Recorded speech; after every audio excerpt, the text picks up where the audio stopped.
আসসালামু আলাইকুম। বাংলাদেশ বেতার রংপুর। স্থানীয় খবরে আমন্ত্রণ জানাচ্ছি ইউসুফ খন্দকার। পরিবেশ সুরক্ষা এবং আগামী প্রজন্মকে একটি সুন্দর দেশ উপহার দিতে গতকাল থেকে দেশের শপিং মলগুলোতে পলিথিন এবং পলিপ্রোপিলিন ব্যাগের ব্যবহার নিষিদ্ধ ঘোষণা করেছে সরকার।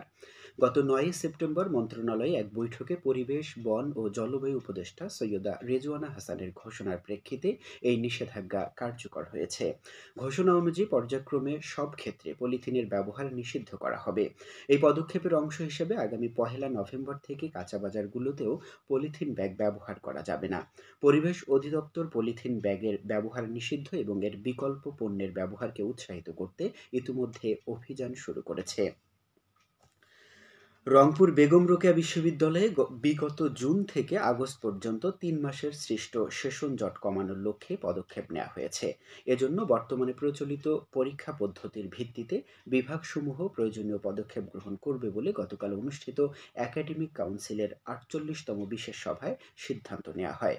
বিশ্ববিদ্যালয়ের উপাচার্য প্রফেসর ডক্টর মোহাম্মদ শওকত আলীর সভাপতিত্বে অনুষ্ঠিত একাডেমিক কাউন্সিল সভায় বিভিন্ন অনুষদের ডিন, বিভাগীয় প্রধান সহ শিক্ষকবৃন্দ উপস্থিত ছিলেন। এছাড়াও শহীদ আবু সাইদ হত্যাকাণ্ডে গঠিত তদন্ত কমিটি প্রতিবেদন জমা না হওয়া পর্যন্ত কাউকে দোষী হিসেবে চিহ্নিত না করার বিষয়ে সভায় গুরুত্ব আরোপ করা হয়। আজ রংপুর সিটি কর্পোরেশনের ৫টি ওয়ার্ডে সাশ্রয়ী মূল্যে টিসিবির পণ্য বিক্রি করা হচ্ছে। কর্মসূচির আওতায় সিটি কর্পোরেশনের ১৩, ১৪, ১৬, ১৯ এবং ৩১ নম্বর ওয়ার্ডে এবং জেলার পীরগাছা, পীরগঞ্জ, গঙ্গাচড়া ও মিঠাপুকুর উপজেলাতেও টিসিবি কার্ডধারী প্রত্যেকের কাছে ২ কেজি ডাল, ২ লিটার তেল ও ৫ কেজি চাল ৪৭০ টাকা প্যাকেজ মূল্যে বিক্রি করা হচ্ছে। সিটি কর্পোরেশন সহ জেলার ৪০,০৩১ জন টিসিবি কার্ডধারীর মধ্যে ডিলাররা ৩৭টি স্থায়ী পয়েন্টে এসব পণ্য বিক্রি করছেন। বাঙালি সনাতন ধর্মাবলম্বীদের সবচেয়ে বড় ধর্মীয় উৎসব শারদীয় দুর্গা উৎসবের পুণ্যলগ্ন শুভ মহালয়া আজ। এদিন থেকেই শুরু হয় দেবীপক্ষের দিন গণনা।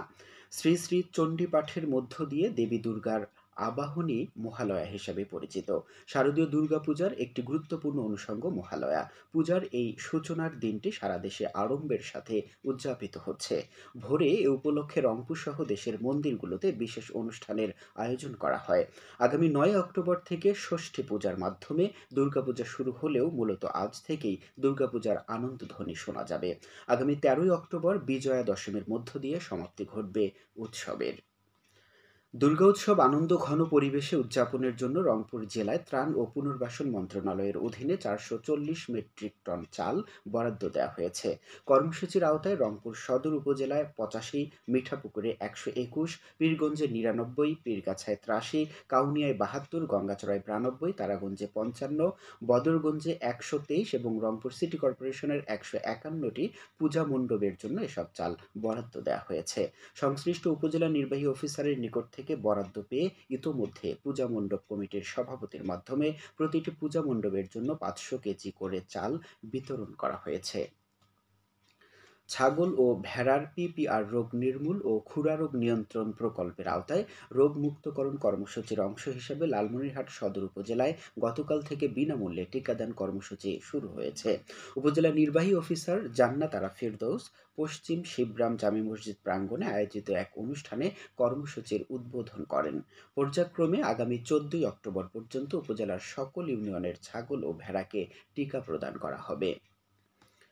কুড়িগ্রামের রৌমারী উপজেলায় জাতীয় স্কুল, মাদ্রাসা ও কারিগরি শিক্ষা ক্রীড়া সমিতির ৫১তম গ্রীষ্মকালীন ক্রীড়া প্রতিযোগিতা সুষ্ঠুভাবে পরিচালনার উদ্দেশ্যে এক প্রস্তুতি সভা আজ সকালে অনুষ্ঠিত হয়। উপজেলা পরিষদ সম্মেলন কক্ষে অনুষ্ঠিত সভায় সভাপতিত্ব করেন উপজেলা নির্বাহী অফিসার কাজী আনিসুল হক।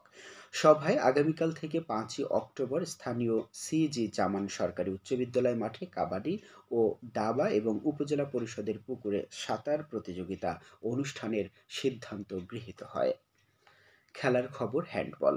কুড়িগ্রামের রৌমারী উপজেলার স্থানীয় সিজি জামান সরকারি উচ্চ বিদ্যালয়ে গতকাল বিশ্ব শিশু দিবস ও শিশু অধিকার সপ্তাহ পালন উপলক্ষে আয়োজিত হ্যান্ডবল প্রতিযোগিতায় ফাইনাল খেলা অনুষ্ঠিত হয়।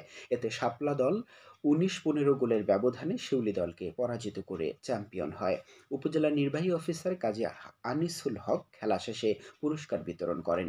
বিদ্যালয়ের বালিকা শিক্ষার্থীদের ৪টি দল টুর্নামেন্টে অংশ নেয়। সবশেষে আবহাওয়া।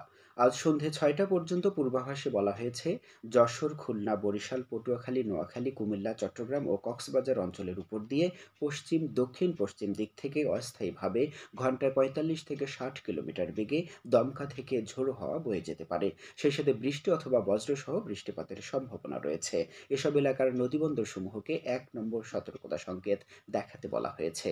খবর শেষ হলো। আমাদের পরবর্তী স্থানীয় খবর প্রচারিত হবে বেলা ২টা ৫ মিনিটে।